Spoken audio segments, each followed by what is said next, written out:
ঐতিহাসিক জয়ে জিম্বাবুয়ে বাংলাদেশকে ইনিংস ব্যবধানে হারিয়েছে। সে খবর জানেন কি দলটার সাবেক অধিনায়ক শন উইলিয়ামস? হয়তো জানেন, ২০ বছরেরও বেশি দীর্ঘ আন্তর্জাতিক ক্যারিয়ার যার নামের পেছনে সেই তিনি মাদকের ভয়াল থাবায় আসক্ত হয়ে নিজেকে হারিয়েছেন, দলচ্যুত হয়েছেন আর সবশেষ গেছেন পুনর্বাসন কেন্দ্রে। ঘরবন্দি জীবনে প্রিয় দলের সাফল্য দেখে হয়তো খুশিই হবেন উইলিয়ামস, সেই সাথে নতুন চেহারার অধিনায়ককে দেখে পাবেন স্বস্তি। একমাত্র সেই টেস্টে বাংলাদেশকে ইনিংস ব্যবধানে হারানোর পর এবার আবারও ওয়ানডে দলের নেতৃত্ব তুলে দেওয়া হলো রিচার্ড ইনগারাবার কাছে। আর যেই ৩ ম্যাচের সিরিজে বাংলাদেশকে হারাতে বর্তমান কি পুরনো দলটা নামছে তাদের সেরা শক্তি নিয়েই।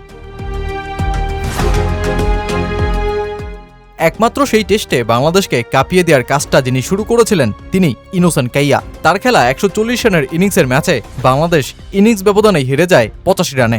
এবার কাইয়া এই স্মরণীয় ইনিংসের পুরস্কারই পাচ্ছেন। ২০২৩ সালের পর এই প্রথম কোনো আন্তর্জাতিক ওয়ানডে ম্যাচ খেলতে যাচ্ছেন এই ব্যাটসম্যান। জিম্বাবুয়ের ১৫ সদস্যের দলে আরও ফিরছেন Ryan Burl, Tadiwanashe Marumani, Wellington Masakadza. Ryan Burl সবশেষ ২০২৪ সালে খেলেছিলেন ওয়ানডে, আর মাসাকাজ্জা ২০২৫ সালে খেলেছিলেন সবশেষ ওডিআই।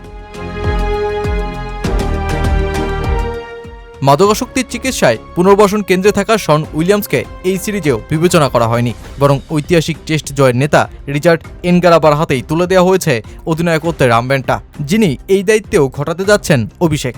দলটার পেস আক্রমণে ইনগারাবার সাথে থাকবেন ব্লেসিং মুজারাবানি, যাকে আজও পড়তে পারেনি বাংলাদেশের ব্যাটাররা। এছাড়াও ব্র্যাড ইভান্স, নিউম্যান নিয়ামুরি ও আর্নেস্ট মাসুকুও আছেন। এছাড়াও স্পিন বিভাগে রয়েছেন Ryan Burl, Wessly Madhevere, Wellington Masakadza ও সিকান্দার রাজা। এটা এমন একটা ওয়ানডে সিরিজ হতে যাচ্ছে যার পেছনে লুকিয়ে বাংলাদেশের কলঙ্কের এক ইতিহাস। ২০২২ সালে সবশেষ জিম্বাবুয়ের বিপক্ষে ওদের মাটিতেই ৫০ ওভারের সিরিজে হারে বাংলাদেশ। ২-১ সিরিজ জেতা জিম্বাবুয়ের সিকান্দার রাজা জয়ী ২ ম্যাচেই করেন সেঞ্চুরি, সাথে কখনো রেগিস চাকাবা ওছন শতক, আবার ইনোসেন্ট কাইয়াও। এবারও বাংলাদেশের বিপক্ষে আবারও নামছেন কাইয়া, তাও ১৪০ রানের ইনিংসের পর। তাই ব্যাটে বলে জিম্বাবুয়ে যখন বাংলাদেশকে এই সিরিজে উড়িয়ে দেওয়ার ছক কষছে, তখন বাংলাদেশকে দিতে হবে অগ্নি পরীক্ষা।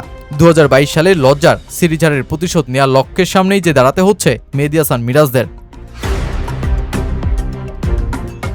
২০২৫-এর অক্টোবর থেকে ১২টি ওয়ানডে ম্যাচ খেলা বাংলাদেশ ৮টিতেই জিতেছে। প্রতিপক্ষ হিসেবে ছিল ওয়েস্ট ইন্ডিজ, পাকিস্তান, নিউজিল্যান্ড ও অস্ট্রেলিয়া। তবে এই সাফল্যের চাঁদেও যে কলঙ্ক আছে, যেই ১২টি ম্যাচের প্রতিটারই ২২ গোল ছিল বাংলাদেশের।